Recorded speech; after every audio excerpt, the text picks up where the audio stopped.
हमारी चंबल पट्टी के एक कवि हुए शिषपाल सिंह निर्धर, जिन्होंने बहुत शानदार पंक्तियां लिखी। एक सैनिक का शव आया, इकलौता बेटा था और उसकी मां उसके शव के पास बैठकर आंसू बहा रही थी। कवि ने पास जाके उससे एक सवाल किया कि मैंने कहा कि तू तो केहरनी बनी थी मां, फिर क्या बात है आंखों से आंसू ढुलकाने की। सो गया लाल यदि रण में इकलौता तेरा, तो आंसू क्या औषधि है उसको जगाने की। मां बोली मुझको पुत्र जूझने का नहीं शोक शिशु, नहीं वेदना वंश वेल बिलसाने की। रोती हूं इसलिए कि मेरे और लाल नहीं, आज्ञा में जिसको दे दूं अब सम्रांगण में जाने की। मेरे पास एक और बेटा होता तो मैं हिंदुस्तान की मिट्टी को सौंप देती।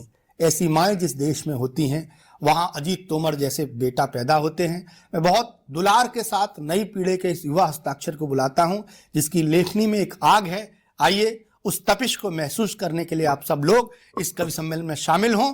जोरदार तालियां बजाकर अजीत तोमर को आमंत्रित करिए।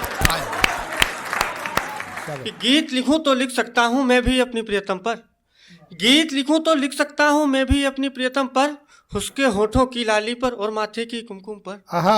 गीत लिखूं तो लिख सकता हूं मैं भी अपनी प्रियतम पर, उसके होठों की लाली पर और माथे की कुमकुम पर, लेकिन मुझको रोली कुमकुम नहीं दिखाई देती है, और सरहद पर चलती गोली जब रोज सुनाई देती है। बहुत बढ़िया, सरहद पर चलती गोली जब रोज सुनाई देती है, और गीत नचोली चुम्बन के ना फागुन गाया करते हैं।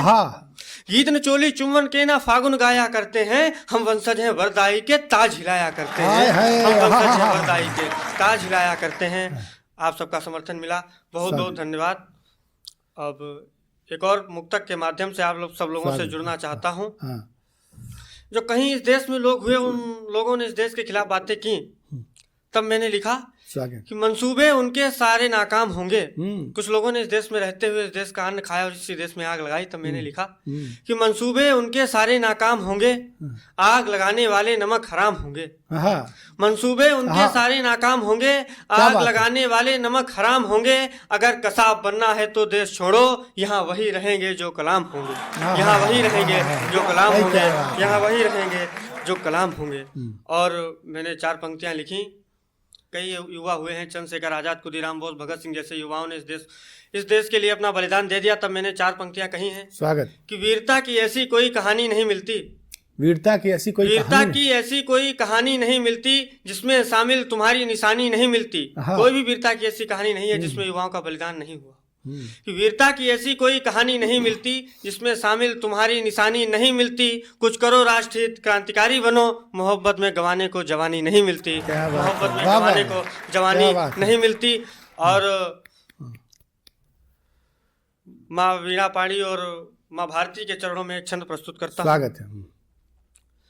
कि शीश नित तेरे दर पर ही झुकाऊं माँ, तू शीश नित तेरे दर पर ही झुकाऊं माँ, तू वर दो मुझे कि देश गान बस गाऊं माँ। राष्ट्रहित जाकर जो लड़ गए भेरियों से, उनकी आरती अजान बस गाऊं माँ। हो गए जो बलिदान भारती का बड़ा मान, हो गए जो बलिदान भारती का बड़ा मान, वीर बाकुरों का यश गान बस गाऊं माँ। कलम से इनकलाब ला सकूं मैं धरती पे, हिंदी हिंदू और हिंदुस्तान बस गाऊं माँ।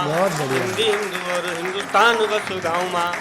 और इस देश के सैनिकों के लिए, उनके लिए लोग बहुत अपशब्द बोलते हैं। कई तरीके की बातें हमारे टीवी चैनलों पर भी होती रहती हैं, हमारी राजनीति में बातें होती हैं, लेकिन मैंने इस देश के सैनिकों का दर्द कहने की कोशिश की है। 4 पंक्तियों में सुनिएगा। स्वागत है।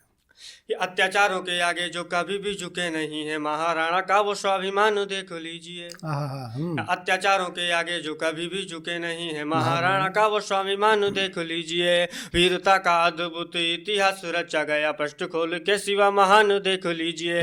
और रण में ही प्राणों का भी बलिदान देने वाली, रण में ही प्राणों का भी बलिदान देने वाली झांसी वाली रानी का गुमान देख लीजिए। राष्ट्र की रक्षा है तू आज भी है जोश, वही सीमाओं पे खड़ा है जवान देख लीजिए। सीमाओं पे खड़ा है जवान देख लीजिए। और एक और छंद प्रस्तुत करता हूँ, तिरंगे की पहचान बताता हूँ, ऊपर से नीचे तक तिरंगे को याद रखिएगा और देखिएगा। मैं पंक्तियां पढ़ता हूँ। कि भाल पर जिसके है केसरी सजाया गया, भाल पर जिसके है केसरी सजाया गया, शान स्वाभिमान बलिदान का प्रतीक है। और श्वेत रंग शांति और प्रेम की मिसाल बना, चक्र नीला राष्ट्र के उत्थान का प्रतीक है। और हरियाली वतन की हरे में समाई हुई, हरियाली वतन की हरे में समाई हुई, अन्नदाता राष्ट्र के किसान का प्रतीक है।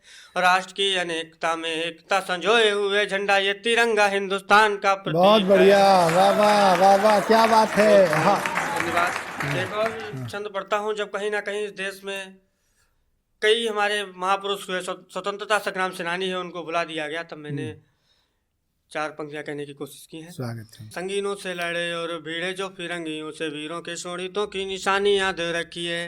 राष्ट्रहित जाकर जो लड़ गए बैरियों से, चंद्रशेखरों से अभिमान याद रखिए। और मस्तियों में झूम यहाँ फांसियों को चूम लिया, मस्तियों में झूम यहाँ फांसियों को चूम लिया। राष्ट्र को जो दे दी कुर्बानी याद रखिए। और गांधी और नेहरू को खूब पूजते हो, किंतु लाल बाल पाल की कहानी याद बहुत रखिए। बढ़िया, बहुत बढ़िया।